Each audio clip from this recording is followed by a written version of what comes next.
നമസ്കാരം. നമ്മുടെ ഇന്നത്തെ ടോപ്പിക്ക് എന്ന് പറയുന്നത് നമ്മുടെ right in the Indian constitution എന്നുള്ളതാണ് നമ്മുടെ ടോപ്പിക്ക്.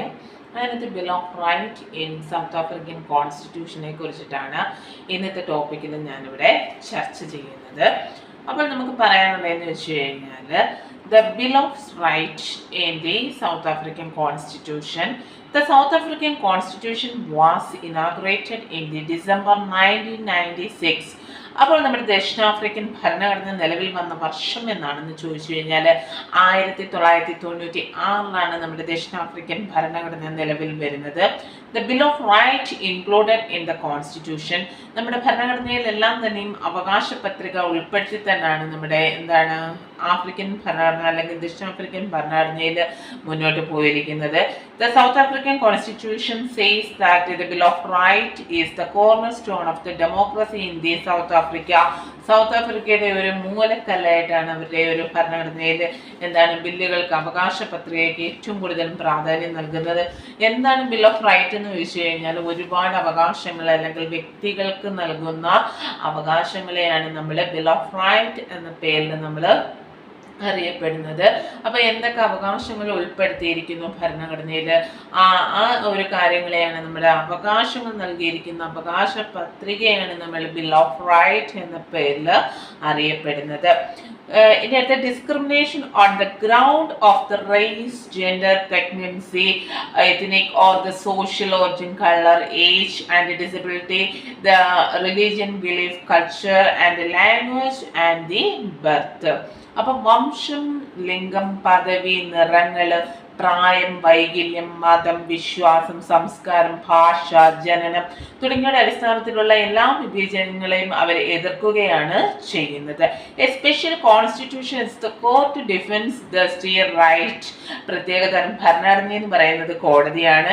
ഈ അവകാശങ്ങളെല്ലാം തന്നെ നടപ്പിലാക്കിക്കൊണ്ടു പോകുന്നത്. Some of the rights included in the Constitution of the South Africa included. ദക്ഷിണാഫ്രിക്കൻ ഭരണഘടനയിലെല്ലാം നോക്കിക്കഴിഞ്ഞാൽ ഉൾപ്പെടുത്തിയിട്ടുള്ള ചില അവകാശങ്ങളെ നമുക്ക് അല്ലെങ്കിൽ ആ അവകാശങ്ങൾ എന്തൊക്കെയാണെന്ന് നമുക്ക് പറയാം. ഒന്നാമത്തേന്ന് വെച്ച് കഴിഞ്ഞാൽ the bill, the right to dignity അല്ലെങ്കിൽ അന്തസ്സിനുള്ള അവകാശത്തെ കുറിച്ചിട്ടാണ് ഭരണഘടനയിൽ ഉൾപ്പെടുത്തിയിരിക്കുന്നത് അല്ലെങ്കിൽ ബിൽ ഓഫ് റൈറ്റ് അല്ലെങ്കിൽ അവകാശ പത്രികയിൽ ഉൾപ്പെടുത്തിയിരിക്കുന്നത്. ദ റൈറ്റ് ടു പ്രൈവസി, സ്വകാര്യതയ്ക്കുള്ള അവകാശങ്ങളെ എല്ലാം തന്നെ ഉൾപ്പെടുത്തിയിരിക്കുന്നു. The right to fair the labour practices, ന്യായമായ രീതിയിൽ തൊഴിൽ ചെയ്യുവാനുള്ള എല്ലാ അവകാശങ്ങളെയും അവരുടെ അവകാശ പത്രികയിൽ ഉൾപ്പെടുത്തിയിരിക്കുകയാണ് ചെയ്തിരിക്കുന്നത്. The right to healthy environment, ആരോഗ്യപരമായിട്ടുള്ള ഒരു പരിസ്ഥിതിക്കുള്ള അവകാശങ്ങൾ അവർ ഉൾപ്പെടുത്തിയിരിക്കുന്നു. Right to protection of environment, പരിസ്ഥിതി സംരക്ഷണത്തിനുള്ള അവകാശങ്ങളെ ഉൾപ്പെടുത്തിയിരിക്കുന്നു. The right to adequate housing, പാർപ്പിട സൗകര്യത്തിനുള്ള അവകാശങ്ങളെ ഉൾപ്പെടുത്തിയിരിക്കുന്നു. Right to health care, the food, water and the social security, ആരോഗ്യ സംരക്ഷണം, ഭക്ഷണം, ജലം, സാമൂഹിക സുരക്ഷാ അവകാശങ്ങളെല്ലാം തന്നെയും ഉൾപ്പെടുത്തിയിരിക്കുന്നു. ദ ചിൽഡ്രൻസ് റൈറ്റ്, കുട്ടികളുടെ അവകാശങ്ങളെ ഉൾപ്പെടുത്തിയിരിക്കുന്നു. The right to basic and higher educations, അടിസ്ഥാന ഉന്നത വിദ്യാഭ്യാസത്തിനുള്ള എല്ലാ അവകാശങ്ങളും ഉൾപ്പെടുത്തിയിരിക്കുകയാണ് ചെയ്തിരിക്കുന്നത്. അതുപോലെ തന്നെ the right to the cultural and religion and linguistic communities, സാംസ്കാരികവും മതം, ഭാഷ, സമൂഹങ്ങൾക്കുള്ള എല്ലാ അവകാശങ്ങളും ഉൾപ്പെടുത്തിയിരിക്കുന്നു. അല്ലെങ്കിൽ മതപരമായിട്ടും സാംസ്കാരികപരമായിട്ടുള്ള അവകാശങ്ങളെല്ലാം തന്നെ ഉൾപ്പെടുത്തിയിരിക്കുകയാണ് ചെയ്തിരിക്കുന്നത്. റൈറ്റ് ടു ഇൻഫർമേഷൻ ആക്ട് അല്ലെങ്കിൽ വിവരാവകാശ നിയമങ്ങൾ എന്തൊക്കെയാണോ അതെല്ലാം തന്നെ ഉൾപ്പെടുത്തിയിരിക്കുന്നു. അപ്പോൾ ഇത്രയും കാര്യങ്ങളാണ് നമ്മുടെ നമ്മുടെ കോൺസ്റ്റിറ്റ്യൂഷനിൽ അല്ലെങ്കിൽ ബിൽ ഓഫ് റൈറ്റ് എന്ന് പറയുന്നത് സൗത്ത് ആഫ്രിക്കൻ കോൺസ്റ്റിറ്റ്യൂഷൻ അല്ലെങ്കിൽ സൗത്ത് ആഫ്രിക്കയുടെ ഭരണഘടനയിൽ ഉൾപ്പെടുത്തി പോയിരിക്കുന്നത്. ഇനി എന്താണ് നമുക്ക് ഫണ്ടമെന്റൽ റൈറ്റ് എന്നതിനെ കുറിച്ചിട്ട് ഡീപ്പായിട്ട് പറയാം. The fundamental right, the fundamental right in the Indian Constitution, Indian ഭരണഘടനയുടെ അടിസ്ഥാനത്തിൽ നമുക്ക് എന്തൊക്കെയാണ് നമ്മുടെ മൗലിക അവകാശം എന്ന് വ്യക്തമായിട്ട് ധാരണയിൽ മനസ്സിലാക്കാം. The fundamental rights are included in the Indian Constitution. Indian ഭരണഘടനയിൽ മൗലിക അവകാശങ്ങളെ കുറിച്ചിട്ട് ഉൾപ്പെടുത്തിയിരിക്കുന്നു. The part 3 of the Indian Constitution provide that the fundamental rights അല്ലെങ്കിൽ deals with the fundamental right. ഭാഗം 3 അല്ലെങ്കിൽ നമ്മുടെ ഇന്ത്യൻ ഭരണഘടനയുടെ ഭാഗം 3 മൗലിക അവകാശങ്ങളെ കുറിച്ചിട്ട് ഉൾപ്പെടുത്തിയിരിക്കുന്നത്. The fundamental right the first demanded by the Motilal Nehru committee. എന്താണ് മൗലിക അവകാശങ്ങളെ കുറിച്ച് ആദ്യമായിട്ട് മുന്നോട്ട് വെച്ചിരുന്ന കമ്മിറ്റി, അല്ലെങ്കിൽ മുന്നോട്ട് അവകാശങ്ങളെ കുറിച്ചിട്ടുള്ള കാര്യങ്ങൾ ഉറപ്പിച്ച കമ്മിറ്റി എന്ന് പറയുന്നത് മോത്തിലാൽ നെഹ്റു കമ്മിറ്റി ആയിരുന്നു. In 1928 the committee had demanded a bill of the right from the British. അവകാശ പത്രികയ്ക്ക് വേണ്ടി ഉന്നയിച്ചിരുന്നു. അതുപോലെ തന്നെ നമുക്ക് in 1933 the Karachi section of the Congress party demanded the fundamental right for the people. മൗലിക അവകാശങ്ങളെ എല്ലാം തന്നെ സംബന്ധിച്ച് ഒരു പ്രഖ്യാപനങ്ങളെ അംഗീകരിക്കുകയാണ് ആ കമ്മിറ്റിയിൽ ചെയ്തിരുന്നത്.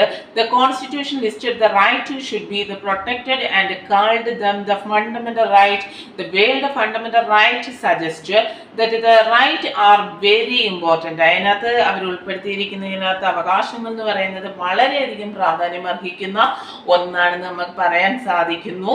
അതുപോലെ തന്നെ the words fundamental suggest that this right are very important. അവകാശം എന്ന് പറയുന്നത് നമുക്ക് ഒരിക്കലും ഒഴിച്ചുകൂടാൻ പറ്റാത്ത ഒരു ഘടകമാണ് ഒരു വ്യക്തിയെ സംബന്ധിച്ച്. അല്ലെങ്കിൽ ആ വ്യക്തികൾക്ക് അവകാശങ്ങൾ നൽകുമ്പോഴത്തേക്ക് നമ്മുടെ ഭരണഘടന പ്രൊവൈഡ് ചെയ്യുന്ന മറ്റൊരു കാര്യം എന്ന് വെച്ച് കഴിഞ്ഞാൽ ഫണ്ടമെന്റൽ ഡ്യൂട്ടീസ്, അല്ലെങ്കിൽ ഒരു പൗരന്റെ കടമകളെ എല്ലാം തന്നെ ഉൾപ്പെടുത്തിക്കൊണ്ടാണ് പോകുന്നത്.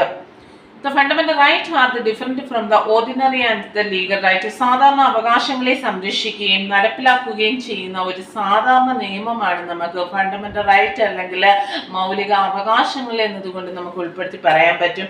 അതുപോലെ തന്നെ നമുക്ക് fundamental right different ordinary and legal right. നമുക്ക് സാധാരണ നിയമങ്ങളാണ്, അല്ലെങ്കിൽ എല്ലാ ജനങ്ങൾക്കും ഒരുപോലെ തന്നെ അവകാശങ്ങളെ കുറിച്ചിട്ട് പ്രൊവൈഡ് ചെയ്യുന്നു.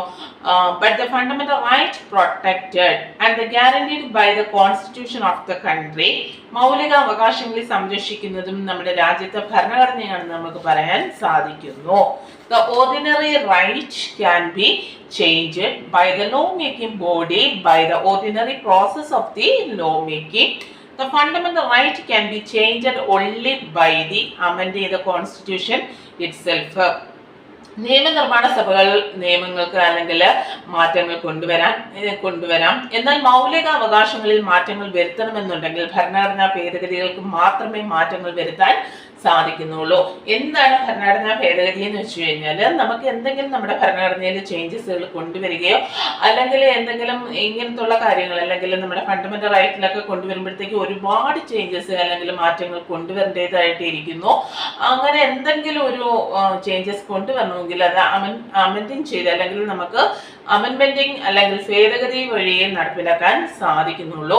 ഭേദഗതി നടപ്പിലാക്കുന്നതെന്ന് വെച്ച് കഴിഞ്ഞാൽ നമുക്കൊരു പാർലമെന്റിന്റെ ഇരുസഭകളും അംഗീകരിക്കണം. 3/2 ഭൂരിപക്ഷം ഉണ്ടെങ്കിൽ മാത്രമേ നമുക്ക് എന്ത് ചെയ്യാൻ പറ്റൂ, ആ ഒരു ഭേദഗതിയിലെ ചേഞ്ചസുകൾ കൊണ്ടുവരാൻ പറ്റൂ. അപ്പൊ അവിടെ ഇരിക്കുന്നവരെല്ലാം അംഗീകരിച്ച് പ്രസിഡന്റ് ഒപ്പിട്ടാൽ മാത്രമേ നമുക്ക് എന്ത് ചെയ്യുന്നു, അത് നിലവിൽ വരുന്നുള്ളൂ എന്ന് നമുക്ക് പറയാൻ സാധിക്കുന്നുള്ളൂ. അതുപോലെ തന്നെ we said no organs of the government can the functions violating the fundamental of the people. ഗവൺമെന്റിന്റെ ഘടകങ്ങളെല്ലാം തന്നെ നമ്മുടെ മൗലിക അവകാശങ്ങളെ ഒരു കാരണവശാലും ലംഘിക്കാൻ പാടുള്ളതല്ല എന്ന് പറയാം. The powers and the responsibility to protect the fundamental right is vested in the judiciary. ഗവൺമെന്റിന്റെ ഭാഗത്തു നിന്നുള്ള എല്ലാ ലംഘനങ്ങളിൽ നിന്നും മൗലിക അവകാശങ്ങളെ സംരക്ഷിക്കാനുള്ള എല്ലാ അധികാരവും ആർക്കാണെന്ന് ചോദിച്ചു കഴിഞ്ഞാൽ ജുഡീഷ്യറിക്കാണെന്ന് നമുക്ക് പറയാൻ സാധിക്കുന്നു. To protect the people and the minorities from the denial the right to the government and individuals. നോക്കിക്കഴിഞ്ഞാൽ നമുക്ക് വ്യക്തികളുടെ സ്വാതന്ത്ര്യങ്ങളെയൊക്കെ നോക്കിക്കഴിഞ്ഞാൽ ഇതെല്ലാം തന്നെ നമ്മൾ പ്രൊട്ടക്ട് ചെയ്തുകൊണ്ട് പോകുന്നു. To ensure the personality development of the people, അല്ലെങ്കിൽ വ്യക്തികൾക്ക് വ്യക്തിത്വത്തെ ഏറ്റവും കൂടുതലും എന്താണ് അല്ലെങ്കിൽ മാറ്റങ്ങൾ ചേഞ്ചസുകൾ കൊണ്ടുവരണമെങ്കിൽ അവകാശങ്ങൾ കൂടിയേ തീരും. അവകാശങ്ങൾ ഉണ്ടെങ്കിൽ ആ വ്യക്തിക്ക് മനസ്സിലുള്ള കാര്യങ്ങൾ തുറന്നു പറയാൻ സാധിക്കത്തുള്ളൂ. പക്ഷെ അത് മറ്റുള്ളവർക്ക് ഹനിക്കുന്ന രീതിയിലുള്ള കാര്യങ്ങളൊന്നുമല്ല. എല്ലാവരെയും നമ്മുടെ സമൂഹത്തിൽ അല്ലെങ്കിൽ രാഷ്ട്രത്തിന് ആവശ്യമായിട്ടുള്ള കാര്യങ്ങളാണ് നടപ്പിലാക്കി പോകുന്നത്. അതുപോലെ to ensure the success of the democratic government. അതുകൊണ്ടാണ് നമ്മുടെ ജനാധിപത്യത്തില് മൗലിക അവകാശങ്ങൾ ഏറ്റവും വലിയ പ്രാധാന്യം അർഹിക്കുകയും വളരെയധികം വിജയകരമായിട്ട് മുന്നോട്ട് പോകുന്നു എന്ന് നമുക്ക് പറയാൻ സാധിക്കുന്നത്. ഇനി ഇത് fundamental rights in the Indian constitution. Fundamental right അല്ലെങ്കിൽ മൗലിക അവകാശങ്ങൾ നമ്മുടെ ഇന്ത്യൻ ഭരണഘടനയുടെ ഭാഗം 3 അല്ലെങ്കിൽ part 3 of the Indian constitution that provide that of fundamental right. There are the 6 rights. It can be provided that of the Indian constitutions. The first one of the right to equality, second one of right to freedom, right against exploitation, right to freedom of religion, cultural and education, right of minorities, right to constitutional remedies എന്ന് പറയുന്ന 6 റൈറ്റുകളാണ് നമ്മുടെ Indian ഭരണഘടനയിൽ ഉൾപ്പെടുത്തിയിരിക്കുന്നത്. അപ്പോൾ ഇത്രയും അവകാശങ്ങൾ ഏതൊക്കെയാണ് എന്നൊക്കെ ഞാൻ ഇന്നത്തെ ക്ലാസ് പറഞ്ഞു നിർത്തിക്കൊണ്ട്, അല്ലെങ്കിൽ നമ്മുടെ സൗത്ത് ആഫ്രിക്കൻ കോൺസ്റ്റിറ്റ്യൂഷനിൽ ബിൽ ഓഫ് റൈറ്റ് ഒക്കെ എങ്ങനെയൊക്കെയാണ് ഉൾപ്പെടുത്തിയിരിക്കുന്നത്, അതിൽ എന്തൊക്കെ കാര്യങ്ങളാണ് എന്ന് പറഞ്ഞു നിർത്തിക്കൊണ്ട് നമ്മുടെ ക്ലാസ് വൈൻഡപ്പ് ചെയ്യുകയാണ്. ഇനി വരുന്ന അടുത്ത ക്ലാസ്സുകളിലും ബാക്കിയുള്ള ഓരോ കാര്യങ്ങളും എന്താണ് പറഞ്ഞ് മനസ്സിലാക്കി തരാം. ഇനി ഫണ്ടമെന്റൽ റൈറ്റ്സിന്റെ കാര്യങ്ങളെല്ലാം തന്നെ ഉൾപ്പെടുത്തി ഞാൻ പറയുന്നതാണ്. അപ്പോൾ ഇന്നത്തെ ക്ലാസ് ഇവിടെ വൈൻഡപ്പ് ചെയ്യുകയാണ്. ഓക്കെ.